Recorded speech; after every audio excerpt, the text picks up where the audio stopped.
Good morning. Welcome to Real Talks. This is your social media citizens journalist, Kelly Dayag. It's Sunday. It's the 22nd of October.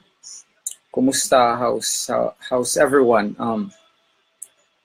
It's still 10 in the morning, and people are usually going to church, but I'll go to church later today. But anyway, we will be talking of what we call the PUJ modernization. And I made a good research why we need the PUV modernization, why it is high time that our country should adopt the modernization of public utility vehicles. And why is it beneficial for the operator, for the driver, as well as for the riding public, and for the environment. Actually, kung tutuusin, maraming benepisyo ang makuha natin sa pagkakaroon ng pag-modernize sa PUV. And at first, before I did my research, like 2-3 days ago, sa mga balita, resistant ang piston. Resistant ang mga, what do you call this one? Resistant ang mga public transport. But if they are going to research actually, it is more beneficial to them. So, I don't own, I'm not an operator of the jeepney, and that is not my business, but I am looking at it as a public as a consumer. If you are gonna put yourself also as a driver, you would see the benefit, and if you are the operator, you would also see the benefit. So why is it, what should we know about this PUV modernization, and why is it that the Philippines kailangan talaga, especially in Metro Manila? Okay? So, what are the basics na dapat nating malaman regarding PUV modernization program? This is already mandated under the law, and it will be signed by the president. It was signed by the president actually, and he was just giving until January for the public transport group to comply with their sa mga jeepney nila. There will be changes in the issuance of omnibus franchising guidelines. However, it will, under these guidelines, the LGU are required to develop a local transport plan, which includes traffic management measures and a route plan based on existing network and passenger demand. Right now, the PUV franchises work with road proposals from the operators. What is covered on this? The buses, the jeepney, and any public utility van. What's the benefit for the commuter? For one, it will be safer to the commuter. The height, much more dako og lugar. So dili na ang mga tao, hindi na magtudlanay. And then the door will be on the side by the front passengers na pinaka front seat. Like ang driver dito, ang entry is like directly at the driver, and hindi na magbayad-bayad. You will just gonna use a card, na swipe na lang, wala nang sukli-sukli. That means the driver will focus driving. He won't be distracted. And the jeepney has speed limiters. There will also be safety officers that will be assigned. So the entire public transport network, it will be expanded and planned out better. Plus, there will be easier access to person with disability, those people with limited mobility. Yan ang kulang sa Pilipinas eh. Yung mga naka-wheelchair or mga disabled or handicapped, mahirapan silang mag-ano sa jeepney, pero iyan meron na yung platform, parang Amerika na ba. So this is very bad, may lift na para i-carry ang mga person with disability. Now, why it is beneficial to the driver? because the drivers won't go against the program of getting pasahero they will be in a rush getting a passenger. Ito fixed na yung sahod nila. They will have monthly salary. May nagsakay man o wala, may monthly salary ka na fixed, may benefit ka pa. Insurances, healthcare, accident, meron na. And also the maintenance of the car, ang gobyerno na mismo ang mag change oil, tune up, automatic na, hindi na ang operator at hindi na mismo ang driver. So that is peace of mind. And they won't be getting passengers anytime na mag-stop. There is a designated terminal talaga. And their working hours of the driver will only be 8 hours or so. And there is a driver training program. And it's easier to operate. It is safe to the riding public. It is environment friendly kasi electric car at solar car. Solar powered and electric powered. And it is very conducive para sa mga tao, mas safer, mas malinis, and of course, mas convenient. So important yan for the riding public. Now, what benefit will it have to the operator? The DTI, the Department of Transportation is working with the Department of Finance and the DTI and other financial institutions to give manufacturers and operators better access to credit. So kung small operator ka, isa lang jeep mo, ikaw may-ari sa jeep mo, or you're under an umbrella of an operator, the resources will be consolidated to share the cost and operation and maintenance. The loan program promises very low equity, low interest rate, and longer payment period. So, say for instance, one jeep is 1.2 million to 1.8 million depending upon size niya or so. Meron kasi akong nakita sa internet na comparing a Montero na 1.2 million versus a jeep daw na 1.6 million. Sa Montero kasi you have to pay 5 years, 60 months. Yan kasi up to 15 to 30 years to pay. Tapos fix pa yung income mo, fix pa yung kita mo. Peace of mind pa kasi hindi masira kaagad at saka ang mag-maintenance ang gobyerno na mismo. At saka regular ang salary, there will be strict implementation of rules and law, and then data synchronized on the fleet management. Meaning, may GPS siya, may sensor, malaman na 2 kilometers away may banggaan, may traffic dyan banda. Advance na, malaman mo ang network mo, ang karsada. So, that alone is very predictive. At saka hindi na magsukli-sukli pa kasi yung parang swipe na lang. Magbili ka ng card, deep card. Parang Amerika ba? Parang BART. Swipe na lang. Tapos, peace of mind. The driver will just gonna drive. There is no para pakistep ang brake. Walang ganun kasi designated ang terminal para synchronize lahat ang sa traffic. Makatulong ito sa traffic, and I will discuss in a later part why I am for this. I will discuss about the impact on the environment and on our health. And of course, there is a rationalizing of the routes. Ang ruta niya, specific, tapos per, 2 kilometer or so, may designated na terminal. So, even makastop siya on a traffic, hindi pwedeng magsakay yung mga pasahero nasa gitna ng kalsada sa EDSA. That will cause the accident. So, wala. Designated terminal talaga. And of course, this is an intelligent transportation system kasi data is synchronized to all drivers, saan ang banggaan, saan ang traffic, saan mas maluwag, ganito, ganyan. Sila lahat makakuha ng data. GPS censored ito.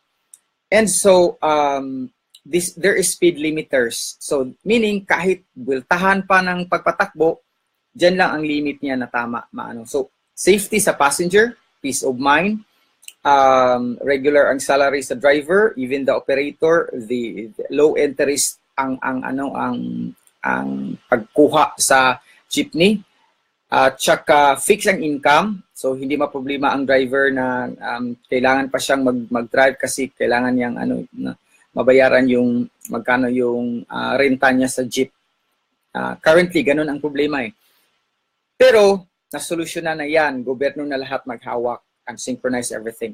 Now, the very thing that I will gonna discuss is regarding how good it is for health and for the environment. This is 100% solar powered. May solar panel sa itaas yung ibang jeepney, and also electric vehicle. Meaning, we don't use diesel or we don't use any gasoline na very risky sa health natin. Did you know that as per research, in Metro Manila, only 2% are the jeepneys. However, it costs 80% of the pollution, of the air pollution in Metro Manila alone. Can you imagine that? 80% of the air pollution. If all of the jeepneys will be replaced by this one, can you imagine that 80% pollution will be eliminated? And did you know that as per research, World Health Organization, as per research, in Metro Manila alone, the concentrated suspended particle of matters of lead is 3 times than the normal accepted level. Yang lead na yan is a solid metal yan. Kung hindi natin makita yan kasi naano yan sa tambutso ba, it's being emitted on the environment. And mind you, chronic exposure to lead will cause hypertension, kidney failure, neurotoxicity. Hindi natin alam yan in the long run. Bakit nagkaganin yan ang riding public? Pollution, causes of asthma sa mga bata, causes of skin allergies. Yan, ang jeepney causes 80% of the pollution sa Metro Manila. Ang emission niya. So this is very important. Being environment friendly.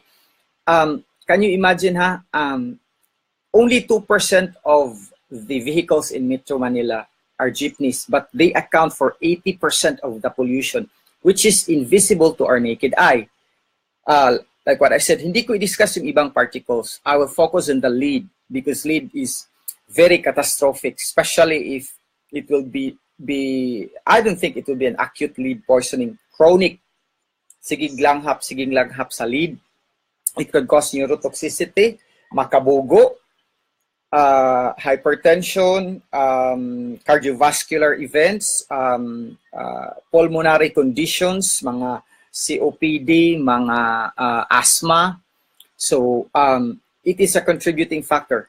So one thing, if we remove these old jeepneys that we have and replace with electric vehicle PUV and replaced with solar-powered PUV, it will help decrease the temperature by 2 degrees Celsius. It will make the environment cooler because there will be less emission of black carbon. So what is black carbon? Ito yung byproduct ito ng carbon dioxide na it could cause, it would add up damage to the ozone layer and even melting at the glacier ice.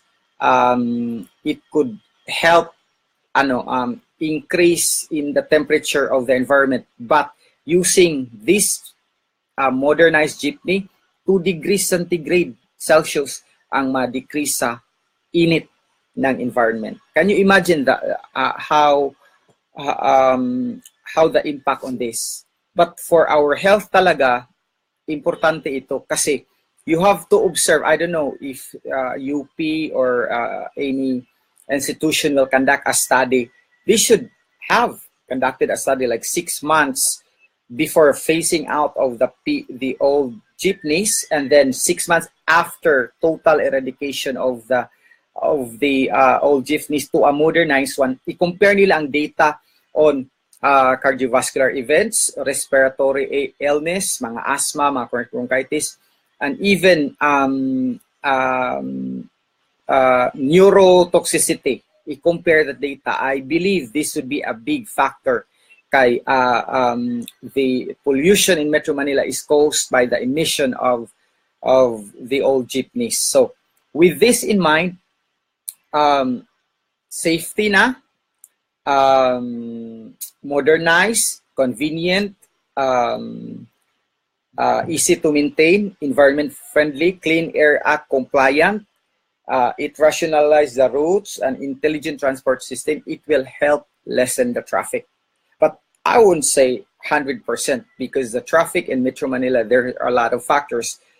Maluwang ang kalsada, maraming kotse, maraming sasakyan, may Uber pa, may taxi na, dapat i-phase out yung mga 15 years old na ang mga buses at mga jeepney. It would really help a lot. And creating train system, subway system, LRT, MRT talaga. Ito Department of Transportation usual actually are on the way to this. But one thing also, it should be encouraged by the Department of Health. The alternative non-vehicle or the natural mode of transportation. Bike. New York City is a highly dense, most urbanized city in America, even LA. People commute biking. Even in San Francisco, diyan ka makakita na nagbabike, nag-toothbrush, nag-coat and tie, nagbabike, mga magandang mga corporate ladies na nag-stocking, nagpalda, nagbabike. So if we have to adapt that, there is really a designated bike lane. It would really help decongest the traffic. And carpooling. People should carpool. Like, kung magkapit-bahay, carpool kayo. And the train system, if you have the subway system like in Europe, you will be amazed in Europe, especially Switzerland. No signs of traffic, even in Germany. Kasi train, tram system sila, and the owner of a company, billionaire, rides the train going to work. Ang mga kasakay niya, ang mga rank and file na mga employees niya. Can you imagine that? The owner of the company and the So, i-practice sana yan natin. Ang Pilipino kasi kotse, yung comfort, I mean, if we will be stepping up on a plate na doing our part on this, ma-decongest man talaga ang traffic. And it needs political will. It needs political will lang talaga. Again, the MRT, LRT modernization, the train system, subway system, tram system, and natural mode of transportation, biking. Okay? So, yes, Earl, the president is committed to reduce carbon footprints in the country. Tama. Embrace change. That's right, embrace change. Meron kasing nagsasabi yung mga pisto na makapobre daw. Matapobre daw yung modernization. Actually not. If you have to critically analyze and critically assess the benefit versus the cons on having the PUV modernization, you will really believe that it is beneficial to the riding public, to the driver, even to the operator. And of course, peace of mind. Kasi calibrated, sa gobyerno na, sa LTO na magpaayos, di ka na magpatubil o gasolina, electric car. Like, it's like Tesla, solar panel yung iba. And peace of mind. Focus yung driver sa pagmamaneho kasi hindi na magsukli-sukli. And malaki yung space, may GPS, may CCTV. I mean, of course, sabihin nila na, why is it reaches 1.2 million or so? Look at the features of that. My CCTV, my GPS, and look at the benefit it could provide to the riding public. Do not look on the comparison na Mitsubishi Pajero 1.2 million, ang jeepney 1.2 million. Yes, 1.2 million, but how much is the interest rate of having the Pajero?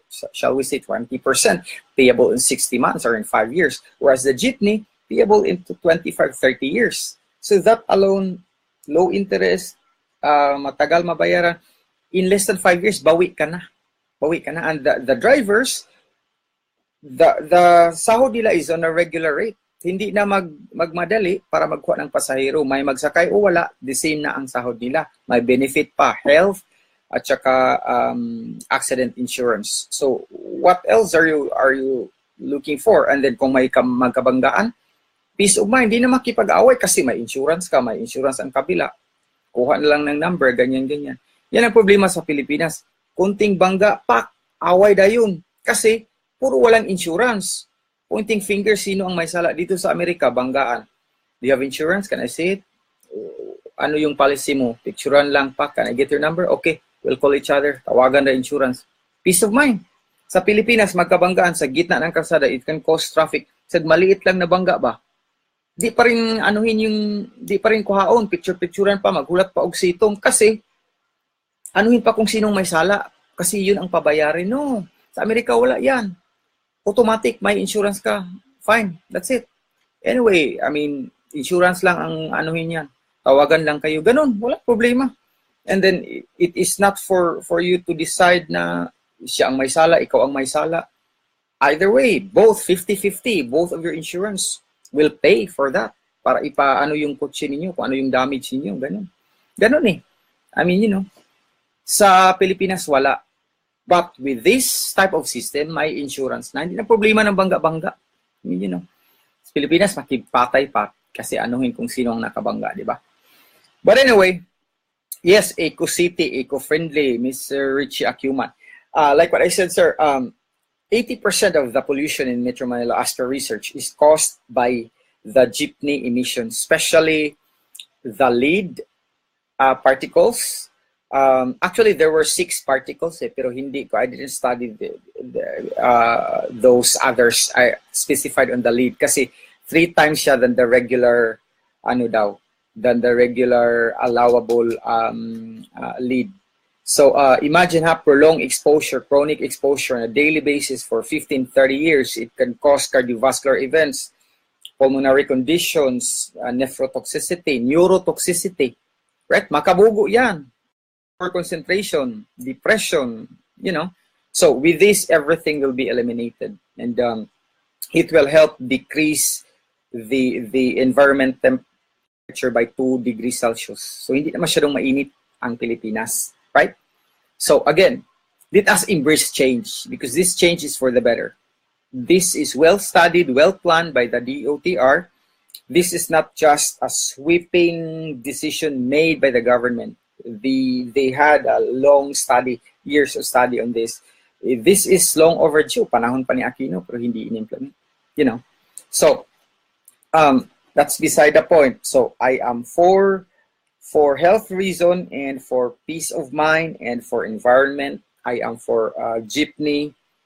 I am for jeepney modernization, and we will embrace change because this change is change for the better. Okay. So, health topic tayo, okay? We've been talking about politics and it's been a while that we haven't talked about health topic. Who among you guys have hunchback? Bako. Like that. Bako. Huh? Who among you guys have hunchback, right? That hunchback posture can be reversed, okay? So, when you have hunchback, usually you are forward head. Right, forward head. The shoulder or the upper back is rounded, right?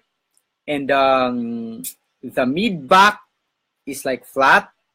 The chest is being tight, right?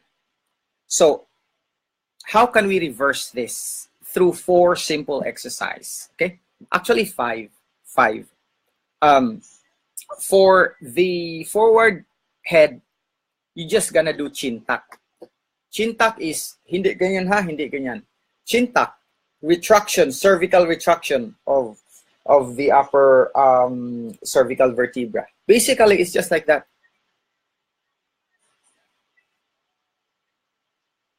You can hold it for 2 seconds.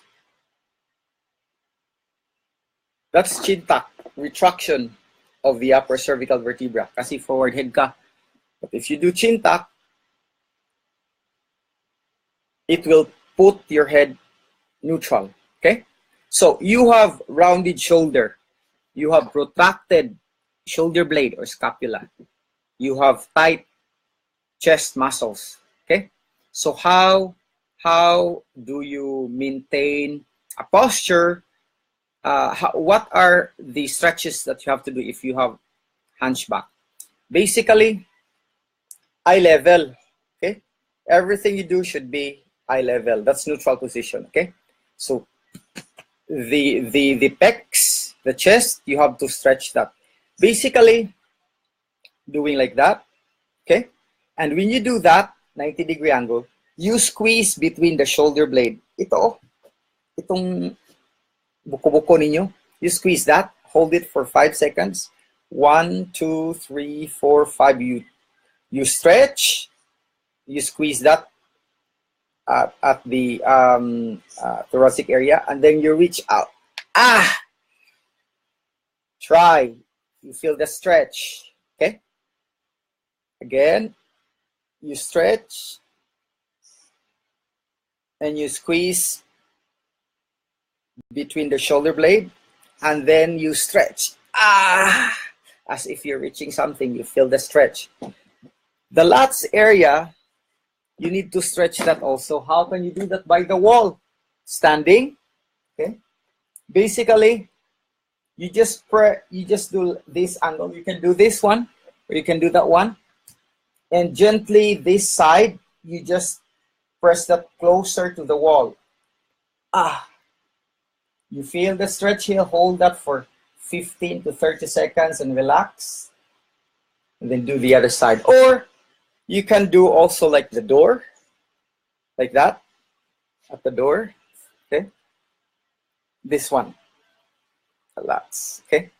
So, having these stretches every day, because you are unaware, because it is habit already. Like, you have that posture. Kala mo na normal lang, natural lang. Kasi it is habit, you are unaware of it. But if you do these basic stretches, okay?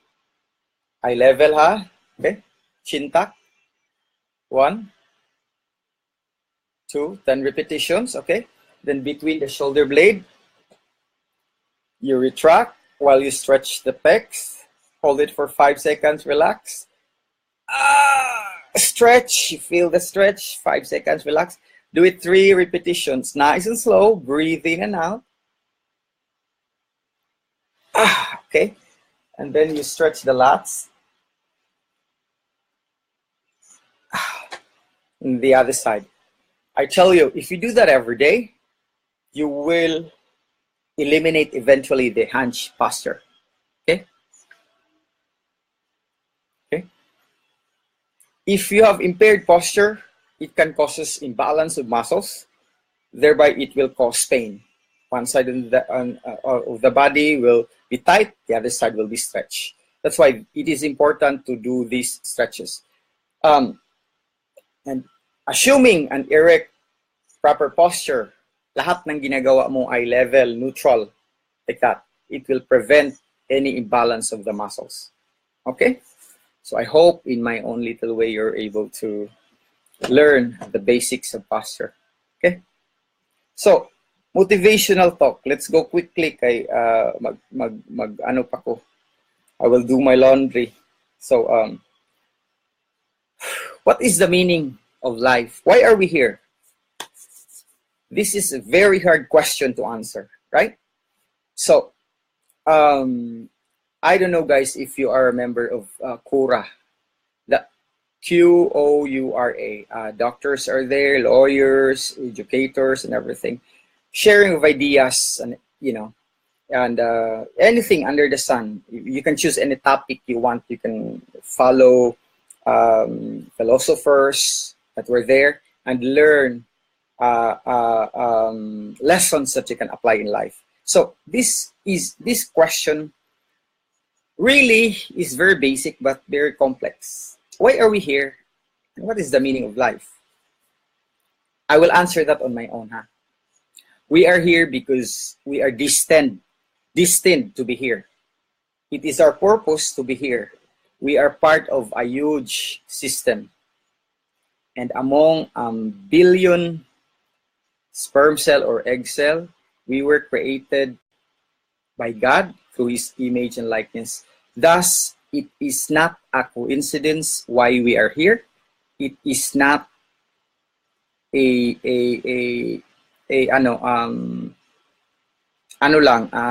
mugna-mugna nga naata diri. We are here for a purpose, and we are here chosen by God among the billions of egg cell and sperm cell. That means we are special. And with that, why we are created and why we are here, why we are chosen by God among the billions nga dili unta kita, because we have a purpose. And that purpose is our meaning in life. Our purpose to procreate, our purpose to empower, our purpose to motivate, our purpose to help, our purpose to inspire, our purpose to be valuable to family, to society, to organization, and to the world. That's it. So find your purpose and you will find your meaning. Right? And you'll find the meaning in life. Dahang salamat. Hello to Mr. Richie Acuman and Myrel Acuman. Makita taon niya sa birthday ni Madam Irene. And of course to Ate Selimir, Shala, Kuya Jafar. Hello to Choy Choy, Clint, Zamaila Zaya sa Madagascar. Choy, kumusta? Katrabaho ko ni sa una. Hello also to Catherine Di Maya de Vera, Ate Maria Salcedo, Tita Earl Park Alpha, hello. Dags Bautista, Empress Maria Hilulam, Sarah Jean Kumpra from Qatar. Kelly, any message and advice for DDS 2 groups in UK?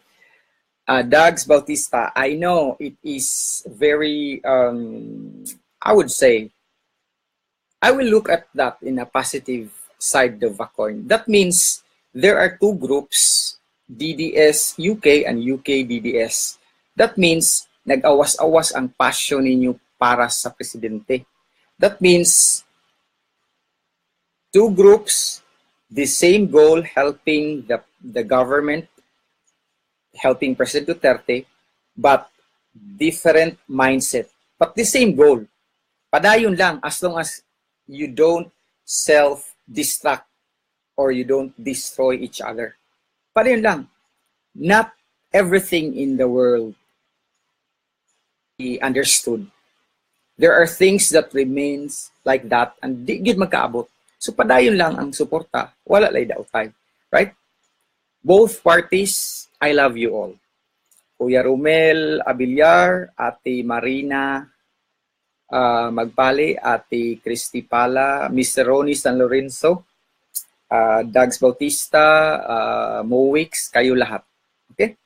So Ate Selimir, hello Miss Cecil Tardicilia, Annalisa Reyes, Vanima Sami, Sarah Jean Kumpra, Gigi Din, Yul Palmero, Helidin Reyes, Candido Cometa, Eleanor Voltaire, isura sa inyong apelido. Okay? So, daghang salamat kaninyong tanan and have a good Sunday and God bless us all. Again, let us support President Duterte because his success is the success of the Filipino people. Daghang salamat and thank you for tuning in. Sa uban na hindi pa nakagawa ng reviews sa my humble blog, if you could do so, I would gladly appreciate it. If you can give me 5/5, that would be great. If you could give me less than that, that's fine. Just put your comment so that I would know positive or negative. It will help improve my craft and my engagement. I will take it as a constructive criticism. Daghang salamat and God bless us all. Real Talk by Kellogg's Diag. Be the best in whatever you can be. Be an icon of real change. God bless and more power. Didi Snorkel, hello, thank you, bye-bye.